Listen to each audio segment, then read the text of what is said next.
تم اپنے گھر میں ماحول ایسا پیدا کرو، بچوں کو ایسی تعلیم دو جب تک کہ بچہ قرآن کریم نہ سیکھ لے، قرآن کریم اس کو پڑھنا نہ آ جائے، اس وقت تک کسی اور کام میں اس کو مت ڈالو۔ ہمارے یہاں الحمدللہ مسلمانوں کی تاریخ یہ ہے کہ سب سے پہلی تعلیم جو بچے کو دی جاتی تھی وہ قرآن کریم کی، ناظرہ ہی صحیح لیکن ناظرہ قرآن کریم بھی انسان کی زندگی میں انقلاب برپا کرتا ہے۔ اگر صحیح طریقے سے ناظرہ پڑھ لے نا بچہ تو اس کے دل میں ایمان کا بیج پڑ جاتا ہے، اور پھر آگے وہ ایمان کا بیج اس کو بہت سی برائیوں سے روکتا ہے۔ تو جب تک اس بات کا یقین نہ ہو جائے کہ میرا بچہ قرآن کریم پڑھنے کے قابل ہے، اس وقت تک اس کو آگے نہ بھیجو۔ اب ہمارے یہاں وزیر تک بن گئے ہیں لوگ، اور جب ان سے کہا گیا قل اللہ پڑھ لو تو قل اللہ پڑھنے نہیں آ رہا۔ تو در حقیقت یہ اس لیے کہ ہم نے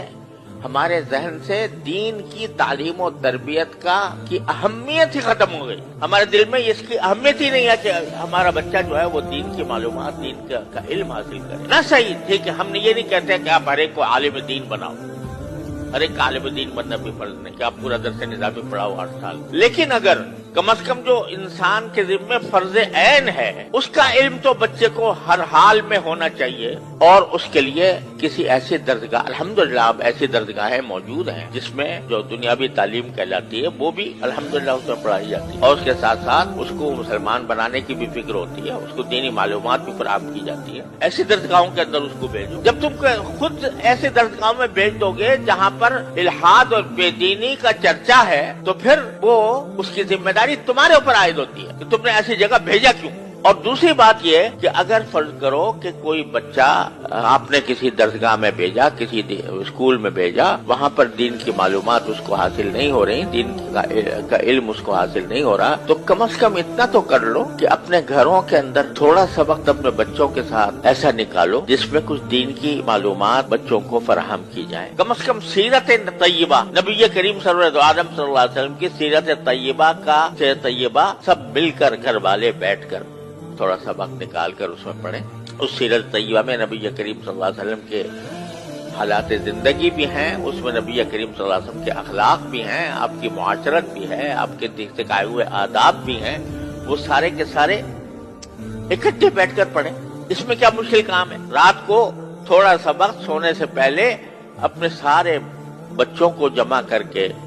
اور اس میں خود نبی کریم صلی اللہ علیہ وسلم کی سیرت طیبہ کی کوئی کتاب پڑھ لو سب بیٹھ کے، تو کم از کم گھر کے ماحول کے اندر ایک ایسا مدرسہ قائم ہو جائے گا، اور یہ اصل مدرسہ ہے۔ نبی کریم صلی اللہ علیہ وسلم کے عہد مبارک کوئی باقاعدہ مدرسہ نہیں ہوتا تھا، صبح تھا جس میں صحابہ کرام مختلف علاقوں سے آ کر تھوڑے سے پڑھ گئے تھے، وہ انہوں نے تو اپنے آپ کو خاص کر لیا تھا اس کے لیے، لیکن ہر صحابی کا اپنا گھر خود مدرسہ تھا دین کا۔ ہر صحابی کے گھر میں تذکرے نبی کریم صلی اللہ علیہ وسلم کی سنت کے ہوتے تھے، آپ کی سیرت کے ہوتے تھے، اس کے نتیجے میں جو اولاد پیدا ہو رہی تھی وہ اولاد بھی سیرت اور سنت کے سانچے میں ڈلی ہوئی تھی۔ اس میں کیا مشکل کام ہے؟ میں کہتا ہوں 15 منٹ نکال لو،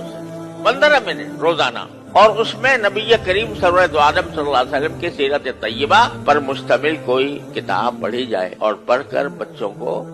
اس کا علم دیا جائے سیرت طیبہ کا،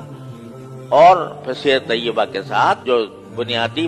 ضروریات ہیں دین کی، وضو کے احکام، نماز کے احکام وغیرہ وغیرہ، اور اخلاق، آداب، کس چیز کا کیا ادب ہے، کھانے کا کیا ادب ہے، سونے کا کیا ادب ہے، بازار جانے کا کیا ادب ہے، خرید و فروخت کا کیا ادب ہے، یہ ساری باتیں رفتہ رفتہ روزانہ کر کے اگر 15 منٹ بھی روزانہ ہر انسان، ہر مسلمان نکال لے اور اپنے اولاد کی اس طرح تربیت کرنے کی فکر کرے تو انشاءاللہ اللہ تعالیٰ کی رحمت سے انقلاب آ جائے گا۔ لیکن چونکہ فکر نہیں تو اس کی وجہ سے یہ چھوٹا سا کام بھی نہیں ہو پا رہا، اور قرآن اسی کی طرف متوجہ کر رہا ہے کہ تم ساری دنیا کے اوپر تنقید کرتے ہو کہ فلاں جگہ یہ ہو رہا ہے، فلاں جگہ یہ ہو رہا ہے، سیاسی ماحول کے اندر بے چینی ہے، اضطراب ہے، انتشار ہے، لڑائیاں ہیں، جھگڑے ہیں، تنازعات ہیں، ان سب کی شکایت تو کرتے ہو، لیکن خود اپنی طرف متوجہ ہو کر نہیں دیکھتے کہ تمہارے ہاں کیا کمی ہے۔ اگر تم فرض کرو کہ مکمل طور پر اسلامی احکام پر عمل کر رہے ہو، لیکن تمہاری اولاد اور تمہارے گھر والے دوسری طرف جا رہے ہیں، اس کی ذمہ داری بھی تمہارے اوپر عائد ہوتی ہے۔ اپنی فکر کرو، اور